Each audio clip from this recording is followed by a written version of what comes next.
आने वाला महीना, इस महीने के बाद एक महीना ऐसा है जो मुसलमानों को आईना दिखा देता है। शरीयत मुस्तफा का आईना, उसको मुहर्रम शरीफ कहा जाता है। क्या कहा जाता है बोलो? मुहर्रम शरीफ। क्या कहा जाता है बोलो? मुहर्रम शरीफ। प्यारो, जरा इस बात पर गौर करना, तवज्जो करना। मुहर्रम जैसे ही नाम आता है, इमाम हुसैन पाक की तरफ जहन जाता है। जी जी। नबी की औलाद की तरफ जहन जाता है। नबी की औलाद की तरफ उसका जहन पहुंचता है। अब जरा देख लें, गौर करें, तवज्जो करें। हम इतनी नस्लों के बाद, ये इतनी नस्लों के बाद सैयद है, आले रसूल है, हमारे इनके लोग हाथ चूम रहे हैं, तो वो तो डायरेक्ट नबी के नवासे थे। जी जी, हक बात है। वो तो डायरेक्ट शहजादे रसूल थे। उनका आलम क्या होगा? जी जी, बेशक। उनके बारे में अल्लाह के रसूल ने सराहतन बिल्कुल आया। अल्लाह के रसूल इरशाद फरमाते हैं, अल्लाहुम्मा इन्नी उहिब्बुहुमा फअहिब्बहुमा व अहिब्ब मन युहिब्बुहुमा। मेरी बात भी गलत हो सकती है, आपकी भी गलत हो सकती है, क्या नबी की बात गलत हो सकती है? नहीं हो। नबी फरमाते हैं, दोनों शहजादे यहां बैठे, हसन हुसैन, नबी फरमाते अल्लाहुम्मा इन्नी उहिब्बुहुमा, ऐ अल्लाह मैं इन दोनों से मोहब्बत करता हूँ। व अहिब्बहुमा, मेरे मौला तू भी इनसे मोहब्बत करना। व अहिब्ब मन युहिब्बुहुमा, और ऐ अल्लाह कयामत तक मुसलमान जो इनसे मोहब्बत करे, मेरे मौला तू उनसे भी मोहब्बत करते रहना। सुभान अल्लाह। अब मोहब्बत का तकाजा जरा गौर करो, तवज्जो करो। अब जरा मोहब्बत का तकाजा देखो। मोहब्बत, हमारी कौम के बच्चे, हमारी कौम के बच्चों का यह आलम है, जैसे ही मुहर्रम का महीना शुरू होता है, इनकी रगों में शैतान दौड़ने लगता है। जी जी जी जी, हक बात है। इनकी रगों में शैतान दौड़ने लगता है। बताऊं कैसे? बाज गांव पूरा पूरा अपने आप को सुन्नी कहलाता है, जी, पक्के सच्चे मुसलमान, मगर जैसे ही मुहर्रम का चांद दिखा, उन्होंने अपने सर से हरी पट्टी बांधी या काली पट्टी बांधी और बस ढोल पे चिपट गए। जी जी। किस पे चिपट गए बोलो? ढोल पे। ढोल पे। बस हमारे यहां क्या आ गया? ढोल बजा लिया, यही पक्का मुसलमान है, ये आशिक हुसैन है, इसने ढोल बजा लिया, ये आशिक अहले बैत है, इसने ढोल बजाया, ये नबी को राजी करने वाला है। मैं तुम्हें जरा सच्ची बात बता दूं और अच्छी बात बता दूं, किसी के बाप का इंतकाल होता है, उसका 10वां 20वां 40वां बरसी उर्स, ये सब उनकी औलाद करती है, फिर उनके चाहने वाले करते। अगर सही है, कोई पीर है तो उनके खलीफा करते हैं। यार, इमाम हुसैन पाक शहीद हुए करबला में, और भी शुहदा शहीद हुए, लेकिन इमाम हुसैन पाक को ले लो, उनके बेटे इमाम ज़ैनुल आबिदीन, कोई माई का लाल बता देगा उन्होंने अपने बाप की शहादत के मौके पर ढोल बजाया हो? नहीं। कोई बता सकता है माई का लाल इमाम हुसैन पाक की शहादत के मौके पर 1 तारीख से लेकर के 10 तारीख तक ढोल बजाया हो? कोई माई का लाल नहीं बता सकता। क्या? इमाम ज़ैनुल आबिदीन के बाद इमाम मोहम्मद बाकिर, क्या उन्होंने ढोल बजाया? उनके बाद इमाम ज़ैनुल आबिदीन, क्या उन्होंने ढोल बजाया? उनके बाद इमाम मूसा काजिम, इमाम जाफर सादिक के बाद इमाम मूसा काजिम, क्या उन्होंने ढोल बजाया? नहीं। तुम निकले इतने सगे, तुम निकले इतने करीबी।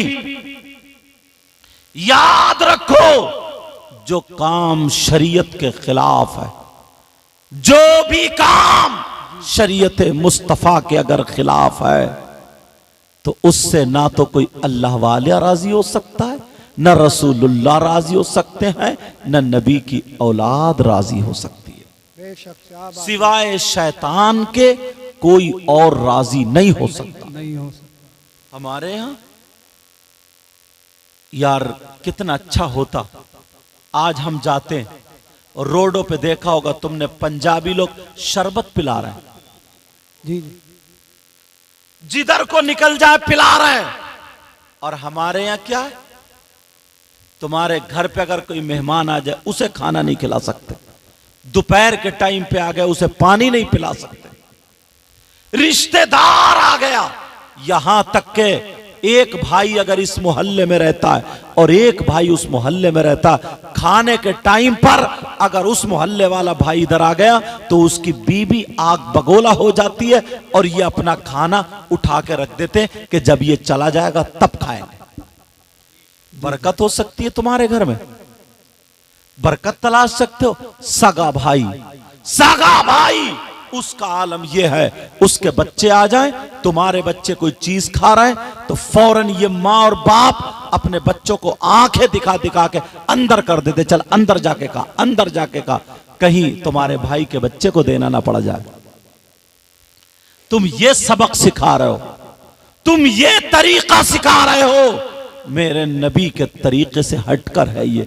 अल्लाह, जरा मेरे आका को तो देखो, आका आका और सहाबा खड़े हो जाते हैं, देखा कुछ मेहमान आ रहे हैं, बहुत सारे मेहमान हैं। नबी ने एक सहाबी से कहा तुम ले जाओ, एक से कहा तुम ले जाओ, एक से कहा तुम ले जाओ, जो एक बचे थे कहा तुम मेरे साथ चलो।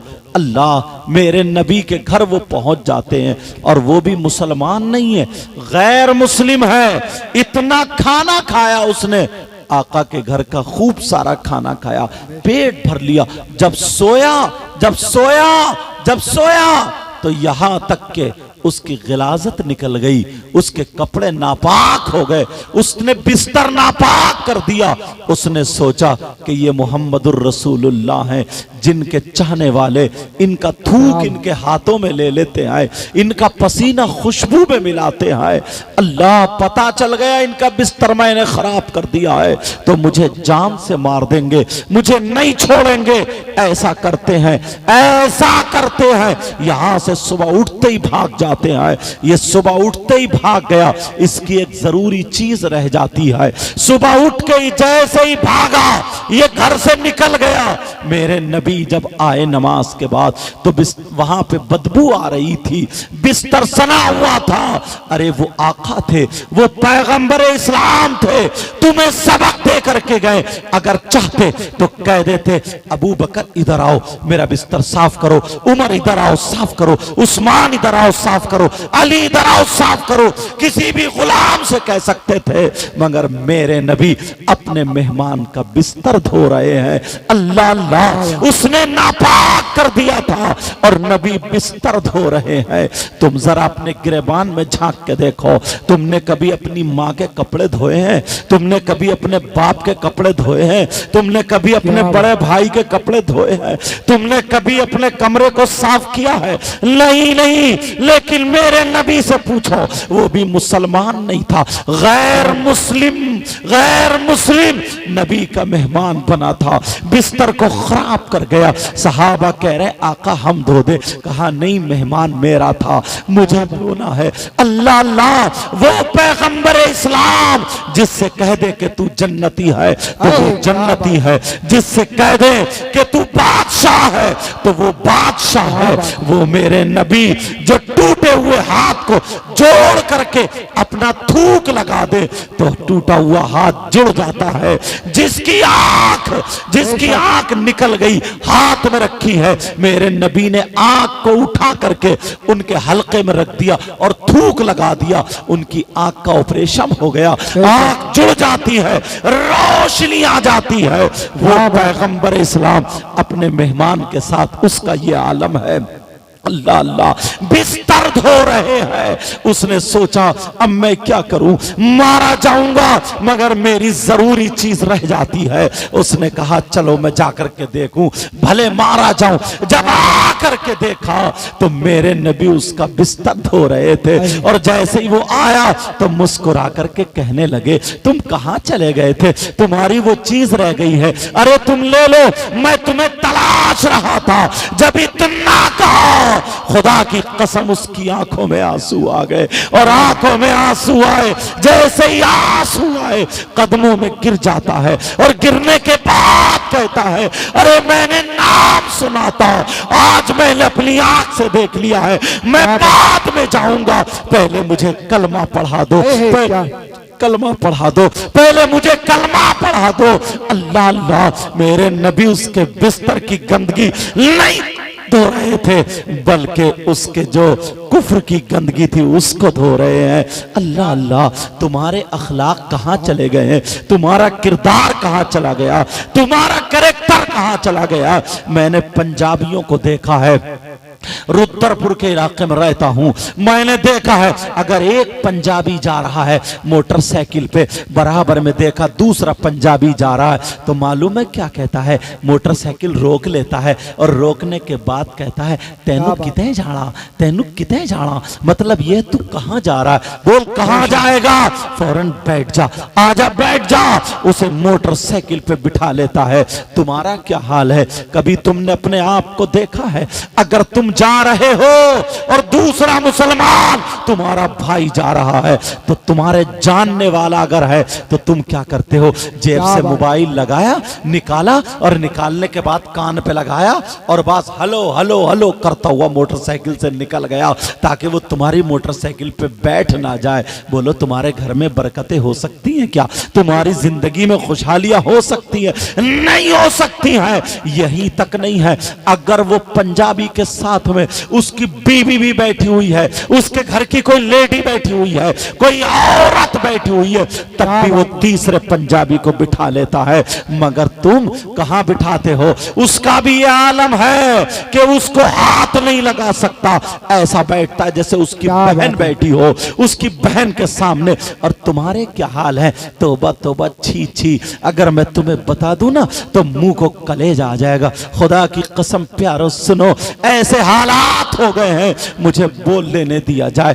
चचेरा भाई अपनी बहन पे, चचेरी बहन पे गलत नजर डालता है, अपना मुमेरा भाई बहन पे गलत नजर डालता है, अपना तेरा भाई अपनी चचेरी बहन पे गलत नजर डालता है, फुफेरी बहन पे गलत नजर डालता है, मुमेरी बहन पे गलत नजर डालता है। जरा मुझे बताओ क्या ऐसा है कि नहीं है तुम्हारी रगों में? तुमसे मुराद उन लोगों की बात कर रहा हूं जो ऐसे हैं, बुरा मत मानना, मैं तुम्हारी करके बोलूं तो तुम समझ लेना। अल्लाह अल्लाह, कैसे हालात हो गए हैं।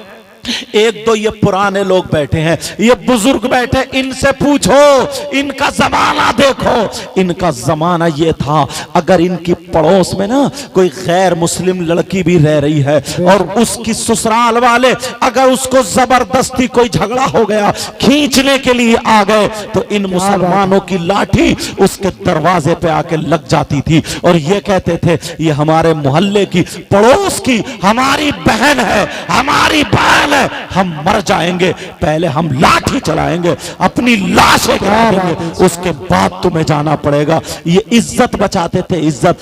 आज तुम चचेरी बहन पे गलत नजर डालते हो, मुमेरी बहन पे गलत नजर डालते हो, फुफेरी बहन पे गलत नजर डालते हो, और मैं तुम्हें क्या बता सकता हूं, इतना गंदा इंसान, इतना नीच इंसान, इतना खराब इंसान मोबाइल के चक्कर में आ गया। अल्लाह अल्लाह, बस देख लिया, फिल्मों में देख लिया, मूवीज में देख लिया, एक दूसरे से हम प्यार का सबक पढ़ा रहे हैं कि साहब हमारा उससे प्यार हो गया, हमारा उससे प्यार हो गया। अरे तू प्यार की बात करता है, अगर प्यार करना है तो मेरे नबी से प्यार कर ले, अगर प्यार करना है तो हसनैन करीमैन से प्यार कर ले, अगर प्यार करना है तो अबू बकर सिद्दीक से प्यार कर, हजरत उमर से प्यार कर, उस्मान गनी से प्यार कर, मौला अली से प्यार कर, हसनैन करीमैन, गौसो ख्वाजा गरीब नवाज से प्यार कर, अल्लाह वालों से प्यार कर, अपनी माँ से प्यार कर, अपने बाप से प्यार कर। ये तेरा प्यार यहाँ भी तुझे ऊंचा कर देगा और आखिरत में तुझे जन्नत में लेके जाएगा। बेश सुभान अल्लाह। नारे तकबीर, नारे रिसालत, नारे वसीयत। ये हज़रत अल्लामा तुम्हारा सैयद प्यार कुतुब है। रहमान साहिब। शराफत भाई ने आज शादी के प्रोग्राम, आज शादी के मौके पर ये प्रोग्राम किया है। तो आज मैं तुम्हें बता दूं, लोग पहले जो थे ना दोस्ती करते थे, अल्लाह कितनी प्यारी दोस्ती होती थी। एक दूसरे का सहारा बनते थे, एक से दो हो जाते थे, एक लाठी से दो लाठी हो जाती थी। इन बुजुर्गों से पूछो, जब ये इनकी दोस्ती होती थी, अगर दोस्त की बहन की शादी होती थी तो ये भी ऐसे ही करता था जैसे इसकी सगी बहन की शादी हो रही है। अगर दोस्त की बहन के घर जाता था तो कभी उसको भात देता था, कभी उसको पैसे देता था, ऐसे ही बर्ताव करता था जैसे सगी बहन के साथ बर्ताव किया जाता है। मगर आज लोग इतने गंदे हो गए, छी छी। अगर मैं बोलूं ना, अगर मैं बोलूं तो मुंह को कलेजा आ जाएगा। ये नौजवान है, इसको नौजवान कहेंगे, इनकी रगों में शैतान है। आज का दोस्त दोस्त नहीं है, गद्दार है गद्दार। आज का दोस्त दोस्त नहीं है, आज छुरी भोंकने वाला है। दुश्मन से इतना खतरा नहीं है जितना दोस्त से खतरा है। आज का दोस्त अगर दोस्ती कर रहा है या तो उसकी बहन के चक्कर में कर रहा है, या उसकी बीवी के चक्कर में कर रहा है, या उसकी मालो दौलत के चक्कर में कर रहा है। कोई ना कोई लालच है। इसे दोस्ती कहोगे? इसे दोस्ती कहोगे? बोलो, दोस्त कहलाने का ये हकदार है क्या? इसको दोस्त बोल सकते हो क्या? ये दोस्त नहीं है, ये गद्दार है। और मुसलमान का काम ये नहीं है। मुसलमान पक्की सच्ची दोस्ती करता है। मुसलमान वो है जो अपने लिए भी कुर्बान होता है, अपने दोस्त के लिए भी कुर्बान होता है। तुम्हें क्या पता है, सैयदना हजरत अबू बकर सिद्दीक की दोस्ती देखो, साथ में हजरत उमर की दोस्ती देखो।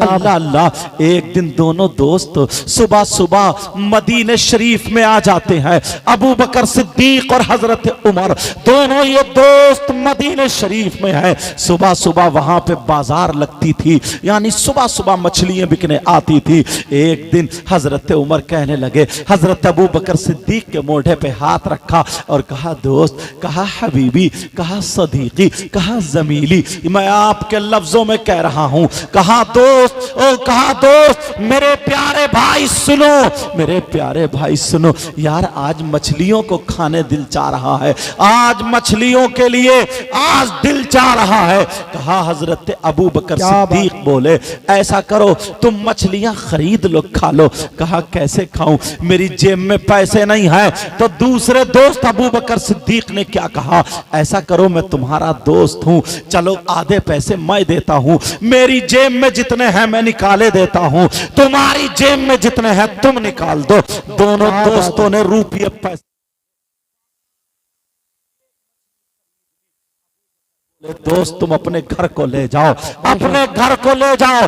जैसे ही ये कहा घर को ले जाओ, हजरत उमर बोले, नहीं, अकेला दोस्त नहीं खा सकता, एक लुकमा एक दोस्त खाएगा, दूसरा लुकमा दूसरा दोस्त खाएगा। उन्होंने मछली को आधा आधा किया, आधा उन्हें दे दिया, आधा तुम्हें दे दिया। अरे तुम कैसे दोस्त हो? दोस्त का लुकमा छीनने पे लगे पड़े हो, दोस्त को बर्बाद करने के चक्कर में पड़े हो। मैंने एक जगह तकरीर की थी, कुछ लोग बंबई काम करने के लिए चले गए थे और कुछ लोग मद्रास काम करने के, यानी हैदराबाद काम करने चले गए थे। मैंने कहा, जो तुम्हारे मोहल्ले में लड़के खाली घूम रहे उनको बुलाओ, उनको बुलाओ, उन्हें काम में लगाओ, उनकी मदद करो। तो तुम जानते हो एक भाई ने मुझे क्या जवाब दिया? कहा हजरत मैंने भी यही कहा था, मैंने भी यही किया था। आपकी तकरीर के बाद मैं मोहल्ले के दो लड़कों को ले आया, मैंने उन्हें काम पे लगा दिया, मगर उन दोनों ने मेरी जड़ें काट दी हैं, उन दोनों ने मुझे बर्बाद कर दिया है। मुझे किसी और से नुकसान नहीं पहुंचा है। जिनको मैंने सहारा दिया था, जिनको मैंने सीने लगाया था, आज उन्होंने मेरी बुराइयां शुरू कर दी है, आज उन्होंने मेरी जड़ें काट दी है, आज आज उन्होंने मुझे बर्बाद कर दिया है। क्या ये मुसलमानों के काम है? अब मुझे बताओ कौन कौन सी बात पे बोला जाए, कौन कौन सी बात देखी जाए, कौन कौन सी बात बयान की जाए। अपने आप को कम से कम इंसान बना लो, पक्का सच्चा मुसलमान बना लो, नबी का गुलाम बना लो। अगर तुम नबी के गुलाम बन गए तो दुनिया में भी कामयाब हो सकते हो और आखिरत में भी कामयाब हो सकते हो। बेशक, सुभान अल्लाह, जिंदाबाद। तुम्हारा मामला है, ये हमारा मामला है। प्यारो, ये जो उलमा बताते हैं अपने घर की बात नहीं बताते हैं, रसूल पाक की बात बताते हैं। और जरा सुनो, मैं तुम्हें बता दूं, अब जरा शादी में देखो, यहाँ अल्हम्दुलिल्लाह जो शादी हो रही है ये सही तरीके पर हो रही है। क्यों? इसलिए यहाँ अल्लाह और रसूल का जिक्र हो रहा है, अल्लाह और रसूल का जिक्र हो रहा है। कहीं कहीं शादी होती है आतिशबाजियों से होती है, कहीं कहीं शादी होती है उसमें बहुत सारे पटाखे फूटते हैं, आतिशबाजी फूटती है, बैंड बाजे बजते हैं, ढोल ताशे गाजे बाजे बजते हैं। यहाँ पे अल्लाह और रसूल का जिक्र हो रहा है। मेरे नबी 12 रबीउल अव्वल मिलाद पढ़ दूं ताकि बात पक्की हो जाए। मेरे नबी 12 रबीउल अव्वल 20 अप्रैल सन 571 पीर के दिन सुबह सादिक के वक्त दुनिया पर तशरीफ लाए। अगर तुम्हें किसी को आइडियल बनाना है तो अपने नबी को बनाओ, नमूना अमल बनाना है तो अपने नबी को बनाओ। अब जरा सुनो, एक वो भी अल्लाह वाला है, एक वो भी नबी का गुलाम है। पहले का दौर ये था, अगर किसी के घर में आग लग जाए तो पूरा मोहल्ला इकट्ठा हो जाता था, पूरा मोहल्ला जमा हो जाता था उसके घर की आग बुझाने के लिए, उसके घर की आग बुझाने के लिए अपने घरों से बर्तनें लेकर आ जाते थे, बर्तनों में पानी लेकर के आ जाते थे, मर्द और औरतें सारे के सारे लग जाया करते थे। बोलो है कि नहीं? ऐसा ऐसा हो जाता था। मगर आज ये आलम है, अगर किसी का घर जल रहा है तो कुछ नहीं करेगा, बर्तन नहीं निकालेगा, पानी नहीं डालेगा। अगर किसी का घर चल रहा है तो जेब से मोबाइल निकालेगा और निकालने के बाद वीडियो बनाना शुरू कर देगा, वीडियो बनाना शुरू कर देगा और लाइव दिखाना शुरू कर देगा। कहेगा देखो, लाइव देखो, ये है एक का घर जलता हुआ, जलते हुए घर को मुलाहिजा फरमाए। ये मुसलमान, अरे तेरे सीने में क्या दिल नहीं है?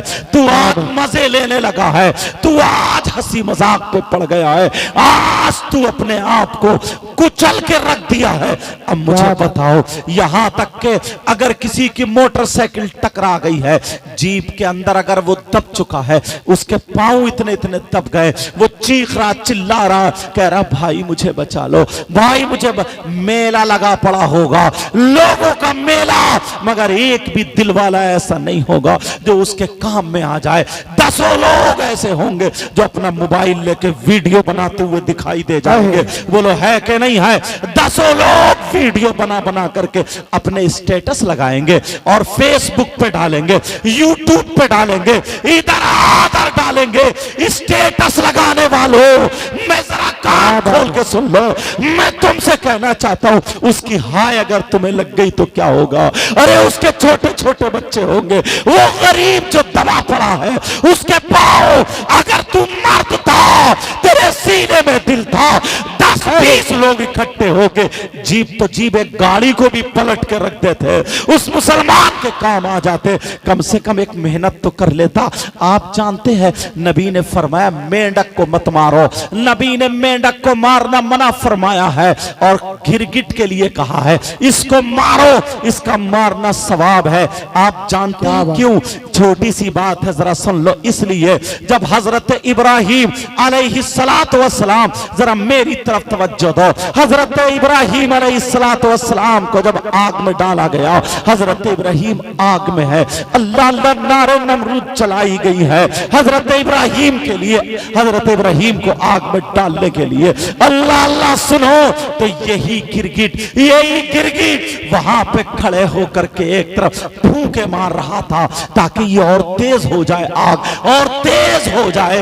हालांकि इसके फूंक से कहां तेज हो सकती है, छोटी सी फूंक, मगर नियत तो देख ली गई। और वो मेंढक अपने मुंह में पानी ला रहा था ताकि वो आग बुझा दी जाए, मगर कहां उत्ते से एक बूंद पानी से आग बुझ रही है, मगर उसकी नीयत देख ली गई। नबी ने फरमाया मेंढक अगर जिस घर में होती है उस घर में बरकतें होती है, मेंढक को मत मारो, बरकतें होती है, और जहां गिरगिट होता है नबी ने फरमाया इसे मारो, इसे मारो, इसका मारना सवाब है, इसका मारना सवाब है। एक जरा सी बात थी, तुम अगर किसी मुसलमान को दबा हुआ देख करके तुमने उसकी वीडियो बनाकर स्टेटस लगा ली, अपने दोस्तों को दिखा रहे हो, सबने बांट दिया, शेयर कर दिया, क्या तुम्हें पता नहीं है उसका दिल दुखा होगा?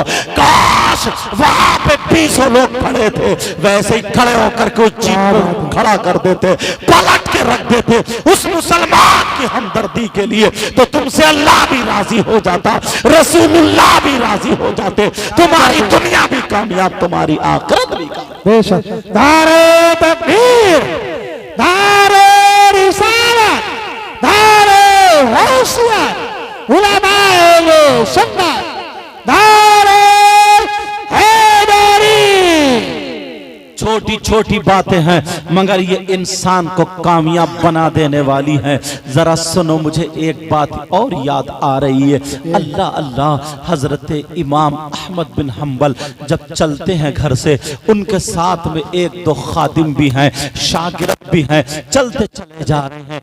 एक नदी के किनारे पर जब पहुंचे, देखा वहां पे लोग हंस रहे हैं, दो दो तीन तीन चार चार लोग इकट्ठे हुए हैं और हंस रहे हैं, कह रहे अब डूबा, अब डूबा, अब डूबा, अब मरा, अब मरा। इन्होंने देखा क्या डूबा, क्या मरा, तो देखा उस नदी के किनारे पर एक दरख्त है, पेड़ है, और उस पेड़ की टहनी पर एक बिच्छू है।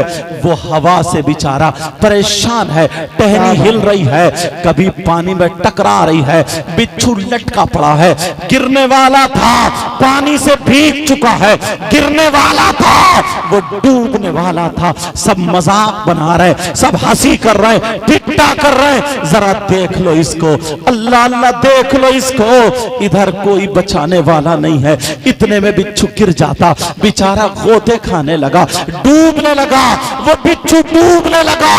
10 लोग खड़े हुए तमाशा बनाए पड़े हैं, खड़े हो करके तमाशा बनाए पड़े हैं, मगर कोई बचाने वाला नहीं है। ये इतने बड़े आलिम है, इतने बड़े अल्लामा है, इतने बड़े इमाम है, लोग इनकी जूतियां सीधी करते हैं, लोग इनके हाथ चूमते हैं, मगर इन्होंने नहीं देखा, उसको बचाने के लिए डायरेक्ट घुस जाते हैं। फौरन दरिया में घुसे और घुसने के बाद बिच्छू को नीचे से हाथ डाल के उन्होंने हथेली पे उठा लिया है। जैसे ही हथेली पे उठाया, बिच्छू भी अपनी करनी से बाज नहीं आया, बिच्छू ने भी उनकी हथेली पे डंक मार दिया। जैसे ही डंक मारा तो उनके तकलीफ हुई, उनके दर्द हुआ, जहर चढ़ा, मगर बिच्छू अपनी खानी से बानी नहीं आया, उसने डंक मार दिया। जैसे ही डंक मारा तो इनके जबान से सी तो निकल गई, मगर फिर कहा ऐ अल्लाह तेरा शुक्र है, मैंने अपना काम किया, इसने अपना काम किया। इन्होंने बिच्छू को फिर टहनी पे बिठा दिया। लोग कहने लगे कैसा इंसान है, इनको बिच्छू ने काट लिया है, मगर फिर भी इन्होंने बिच्छू को मारा नहीं है। लोग देख रहे हैं और इमाम साहब, इमाम अहमद बिन हम्बल निकल के वापस आ जाते हैं। जैसे ही वापस निकल के आए इमाम साहब, अब फिर वो गिरने लगा, फिर वो हवा के झोंके आने लगे, फिर वो टहनी हिलने लगी। अब सारे लोग कहने लगे अब कौन बचाएगा तुझे, अब तो तुझे मरना ही है, तूने इमाम साहब के भी काट लिया है। अल्लाह अल्लाह, फिर जो हवा का झोंका चला वो बिच्छू गिर जाता है। जैसे ही गिरा बिच्छू, फिर गोते खाने लगा, मरने लगा, मगर उसकी कोई पुकार नहीं सुन रहा था। वो बिच्छू कह रहा था ऐ अल्लाह मुझे बचा ले, ऐ अल्लाह मेरी मदद कर दे, ऐ अल्लाह मेरी मदद कर ले, मुझे बचा ले। कोई सुनने वाला नहीं था। इतने में फिर इमाम साहब घुस जाते हैं, उनके कपड़े भीग गए। दोबारा फिर उन्होंने जब उठाया, फिर बिच्छू ने डंक मार दिया। 3 मरतबा ऐसा हुआ।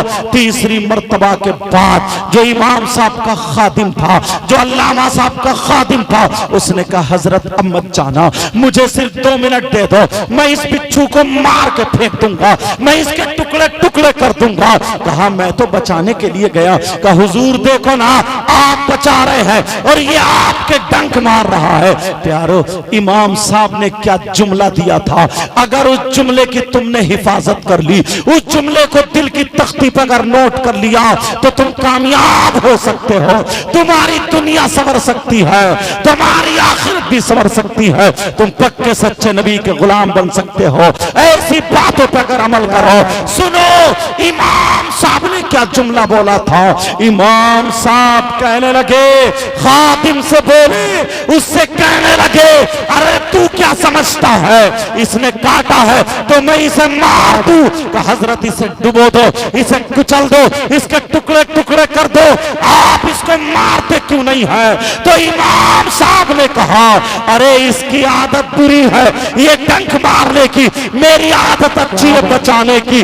जब ये अपनी गंदी आदत नहीं छोड़ सकता, तो मैं अपनी अच्छी आदत कैसे छोड़ दूं। ये अपनी बुरी आदत से बाज नहीं रह सकता, तो मैं अपनी अच्छी आदत से बाज कैसे आ जाऊं। बेशक, सुभान अल्लाह, सुभान अल्लाह। अच्छी आदतें बनाओगे, बोलो इंशाअल्लाह, इंशाअल्लाह। बोलो इंशाअल्लाह। आज के बाद किसी को तकलीफ मत देना प्यारो।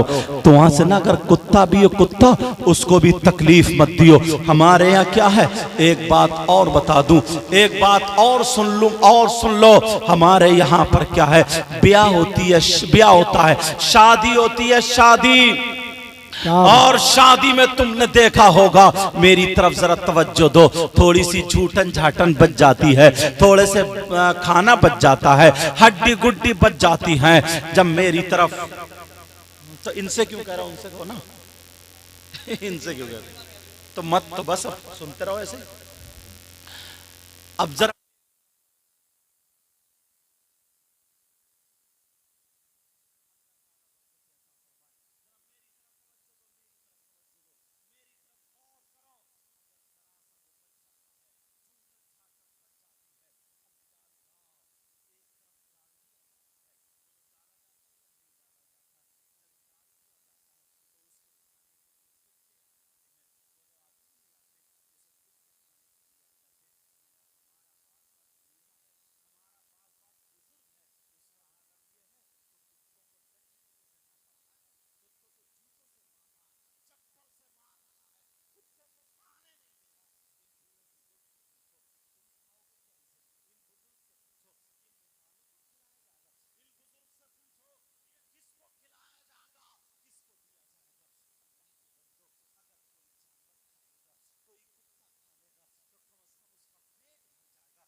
के रोता था और कहता था हुजूर अपना दीदार करा दो, हुजूर दीदार करा दो।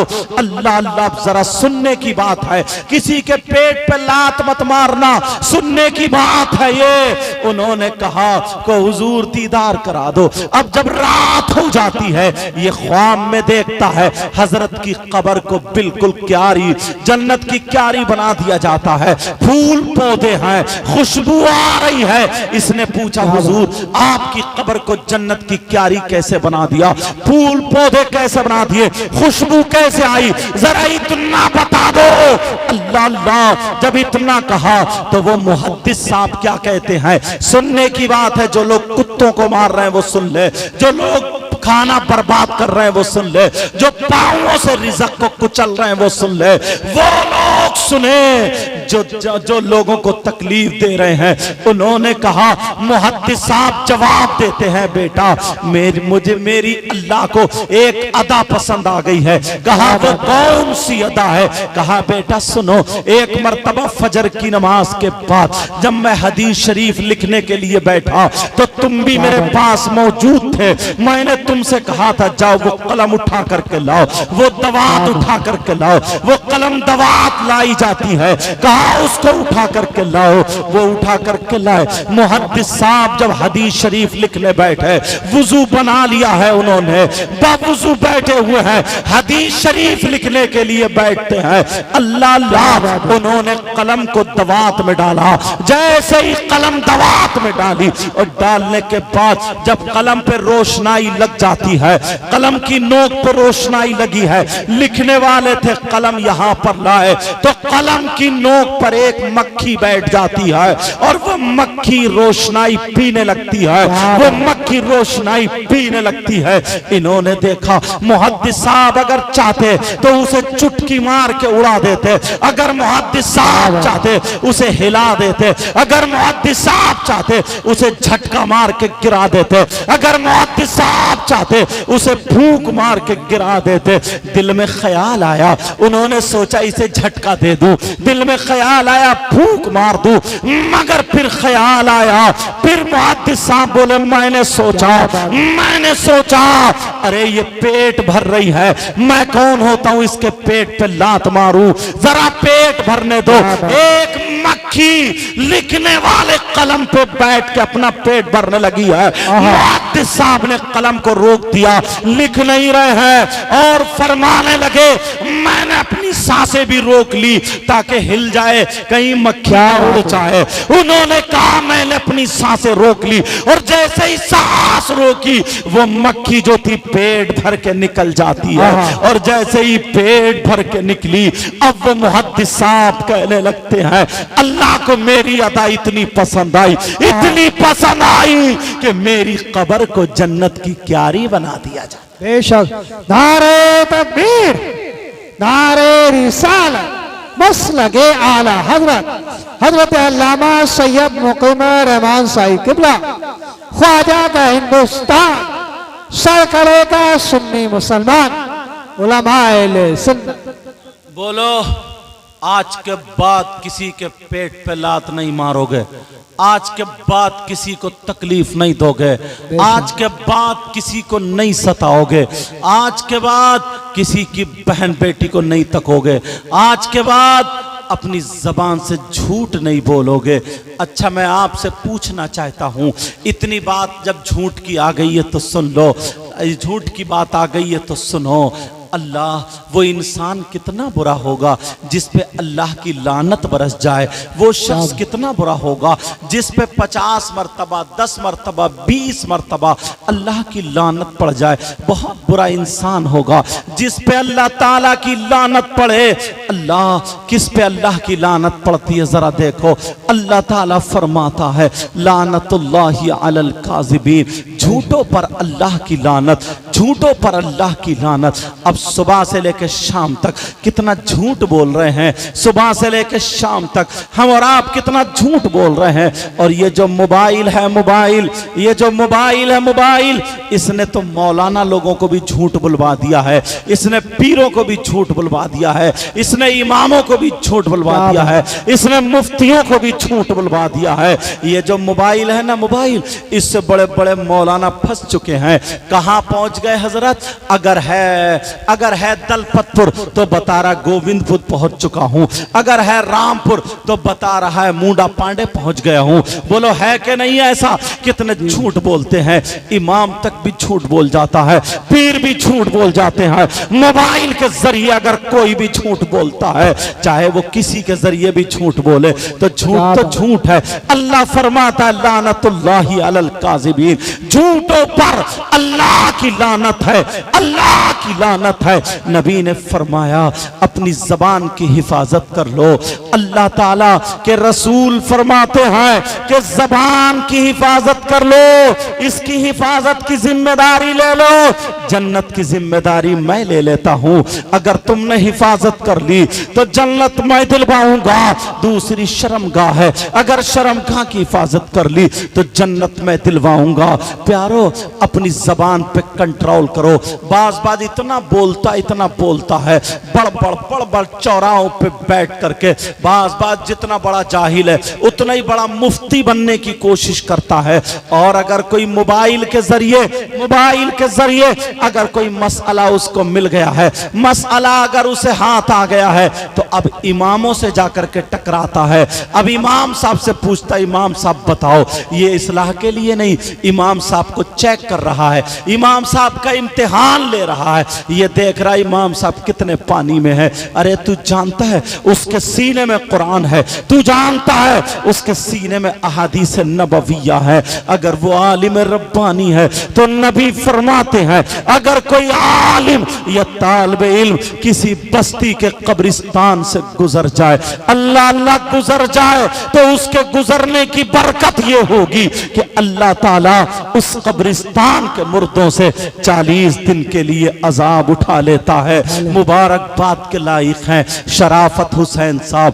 उन्होंने अपने बेटे की शादी, उनके बेटे की शादी है ना, उन्होंने अपने बेटे की शादी के मौके पर रसूलुल्लाह के जिक्र की महफिल की है। उन्होंने भांगड़ा नहीं, उन्होंने डांस पार्टी नहीं, नाच गाने खेल कूद नहीं। हम दिल से दुआएं करते हैं, ऐ अल्लाह अपने हबीब के सदका व तुफैल इस शादी में बरकतें अता फरमा दे, इनके घर में बरकतें अता फरमा दे, पूरी बस्ती में बरकतें अता फरमा दे। मेरे मौला परवरदिगार, जो दो खानदान एक होने जा रहे हैं, रिश्तेदारी में मुंसलिक हो रहे हैं, ऐ अल्लाह तू इन दोनों खानदानों में मोहब्बत मवद्दत पैदा फरमा देना, और दूल्हा को दुल्हन और दुल्हन को दूल्हा मुबारक फरमा दे। ऐ अल्लाह इन्हें नेक और स्वाले औलाद से नवाजना। मेरे मौला परवरदिगार आलम, ऐ अल्लाह हर तरीके की परेशानी से हमें और इन्हें सबको महफूज व मामून फरमा दे। इंशाअल्लाह जिंदगी रही तो फिर मुलाकात। कलमा शरीफ पढ़िए मेरे साथ, ला इलाहा इल्लल्लाह मुहम्मदुर रसूलुल्लाह। मेरे साथ पढ़े अस्तगफिरुल्लाह अस्तगफिरुल्लाह अस्तगफिरुल्लाह रब्बी मिन कुल्लि ज़ंबिन व अतूबु इलैह। कलमा शरीफ पढ़े ला इलाहा इल्लल्लाह मुहम्मदुर रसूलुल्लाह व मा अलैना इल्लल बलाग। अस्सलामु अलैकुम व रहमतुल्लाहि व बरकातुहू।